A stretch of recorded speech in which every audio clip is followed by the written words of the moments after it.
Load please. Isang hapon, bigla akong nakaramdam ng urge na mag-load. Sabi ko sa sarili ko, ayos to, may pang-text na ako sa mga tropa. Baka makatawag pa kay crush or makapaglaro ng ML.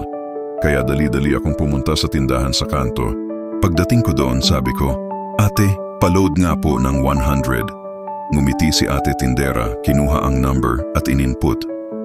Ako naman, proud na proud kasi feeling ko, panalo na ang araw ko.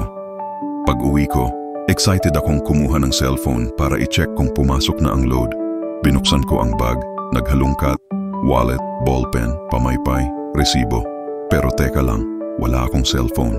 Doon ko lang naalala, matagal ko na pala siyang isinangla noong nakaraang linggo.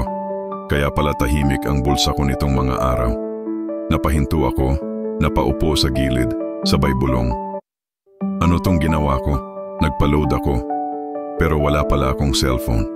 Sa sobrang frustration, napatingin na lang ako sa langit. Para akong nakipag-usap sa universo. Lord, ba't ganito? Pa-load-load pa ako, wala naman pala akong gagamitan. Dumaan pa yung mga kapitbahay nagtatawanan. Oh bro, anong ginagawa mo? Tanong nila. Ang nasabi ko lang, nagpapa-load ako, pangarap lang. Ang ending, yung load ko, napunta kay ate tindera. Bonus load daw sa kanya dahil mali raw entry. Ako, umuwi ng walang cellphone, walang load, at walang dignidad.